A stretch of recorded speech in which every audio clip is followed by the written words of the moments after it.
जय हिंद दोस्तों। राहुल गांधी की हर एक विदेश यात्रा इतनी चर्चा में क्यों आ जाती है, ये सबसे बड़ा विषय है। और हर एक विदेश यात्रा इतना गुप्त और खुफिया क्यों होता, ये भी चर्चा का विषय है। राहुल गांधी हाल में ही भारत के वोटर यात्रा के दौरान बिहार में धूल धक्करे खाते हुए दिखे थे।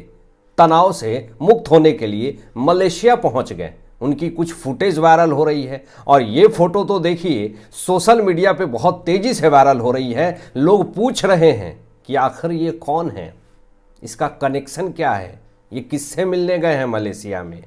बहुत तरह तरह की बातें सोशल मीडिया पे हो रही है और मलेशिया में गुप्त मीटिंग हो रही है, ऐसा भी कुछ लोग दावा कर रहे हैं सोशल मीडिया पे। अमित मालवीय जी ने तो पूरा खुलासा करके रख दिया है कि मलेशिया में राहुल गांधी देश के खिलाफ जो है वो प्रोपोगेंडा रच रहे हैं। जब ये फुटेज वायरल होने लगी तो सोशल मीडिया पे लोगों ने यही कहना शुरू कर दिया कि मलेशिया में राहुल गांधी को दबोच लिया गया जनता की तरफ से।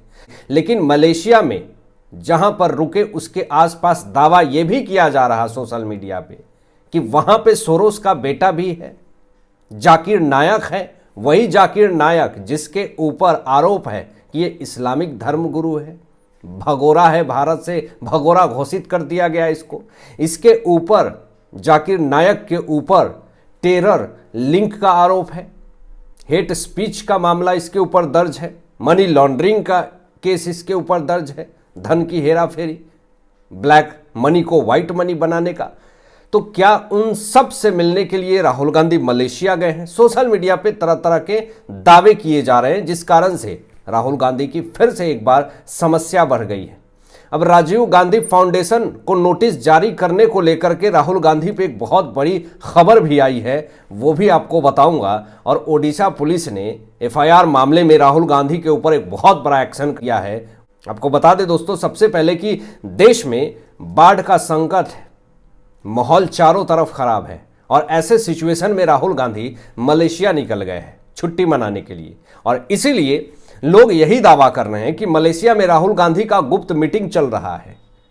देश में संकट हो और ये छुट्टी मनाने निकल जाए, देश की सुरक्षा पे सवाल खड़े होते हैं, क्योंकि उसी वक्त उसी सिचुएशन में वहां पर ऐसे ऐसे देश विरोधी लोग हैं जहां पे राहुल गांधी भी हैं। तो तरह तरह के सवाल जो हैं वो खड़े हो रहे हैं। लोगों ने राहुल गांधी को यही कहा कि ये पार्ट टाइम नेता हैं। बिहारी लोग पूरी तरीके से नाराज हैं। और यहाँ पे बात तो ये भी चल रही है कि क्या राहुल गांधी मलेशिया जो है वो जाकिर नायक से मिलने गए हैं, जो कि एक विवादित धर्मगुरु है।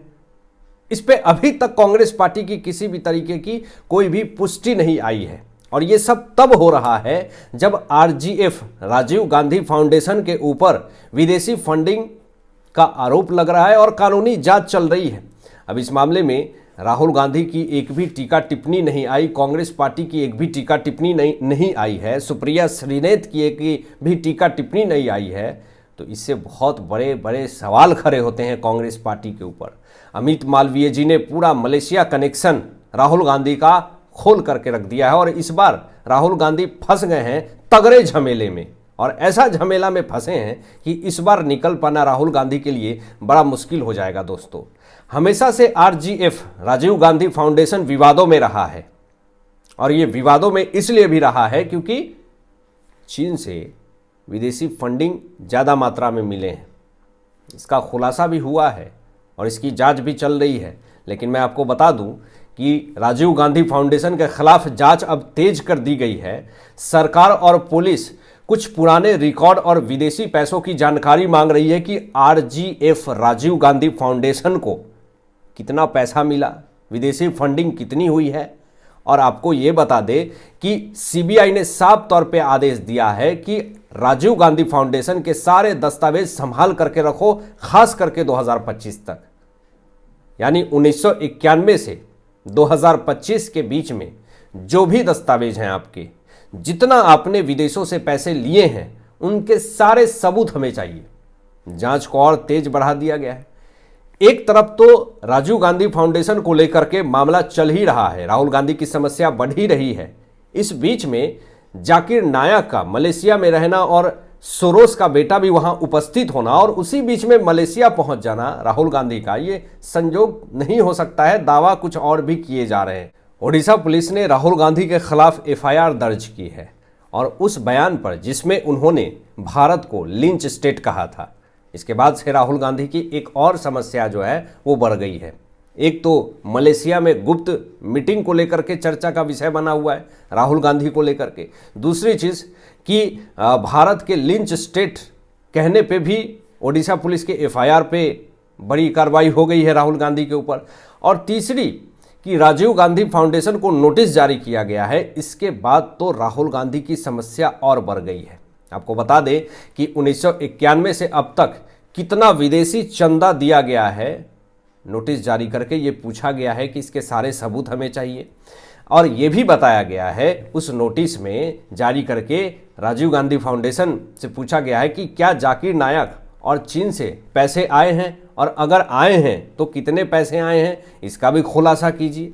आपको ये भी बता दें कि नोटिस जारी करके ये भी जवाब मांगा गया है कि FCRA लाइसेंस की जानकारी दीजिए, कॉपी दीजिए कि RGF Rajiv Gandhi foundation FCRA license है या नहीं है आपके पास। दोस्तों, FCRA जो लाइसेंस होता है, अगर आप कोई NGO चलाते हैं, अगर आपको NGO से विदेशी फंड्स आते हैं, तो आपके पास FCRA का लाइसेंस होना चाहिए, रजिस्ट्रेशन होना चाहिए।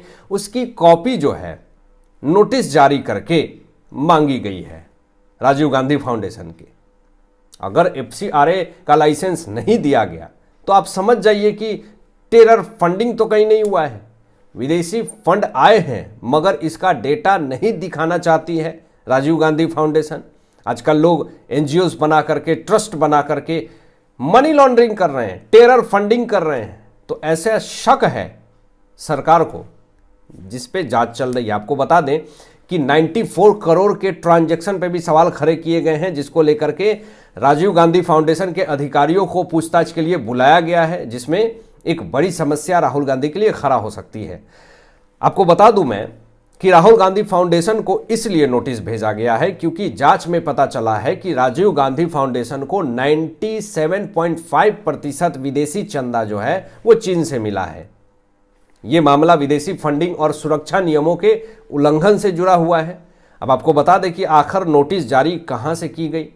सबसे पहले बता दें आपको कि जो राजीव गांधी फाउंडेशन को नोटिस जारी किया गया है वो ओडिशा पुलिस ने नोटिस भेजी है। ये नोटिस झारसुगुड़ा पुलिस ने BNSS की धारा 94 के तहत जारी किया है और नोटिस भेजने वाले जो अधिकारी हैं SDPO उमाशंकर सिंह हैं। उन्होंने साफ तौर पे चेतावनी दी है कि अगर राजीव गांधी फाउंडेशन ने 4 नवंबर 2025 तक सारे दस्तावेज नहीं दिए तो BNS की धारा 210 के तहत कार्रवाई होगी और एक बड़ी समस्या कांग्रेस पार्टी के लिए खड़ा हो सकती है। ये BNS की धारा भारतीय न्याय संहिता जो नया वाला है, पुराना वाला IPC की धारा इंडियन पेनल कोड को रिप्लेस करके BNS की धारा लगाई गई है। पहले IPC में 511 धाराएं थी और अब सिर्फ 358 धाराएं हैं। BNS की धारा 210 के तहत अगर राजीव गांधी फाउंडेशन के ऊपर अगर कार्रवाई होगी तो आने वाले समय में राहुल गांधी, सोनिया गांधी और तमाम कांग्रेस के वो लीडर जो राजीव गांधी फाउंडेशन से जुड़े हैं उनकी समस्याएं बढ़ सकती है। आने वाले समय में गिरफ्तारी और इस्तीफे तक भी बात आ सकती है। मांग उठने लगी है अभी से ही सोशल मीडिया पे। हालांकि आपकी क्या सोच है इन तमाम विषयों पे अपनी विचार व्यक्त कीजिएगा और मिलते हैं लेटेस्ट ब्रेकिंग एनालिसिस के बाद। तब तक अपना ध्यान रखें, ख्याल रखें। सत्यमेव जयते। जय हिंद।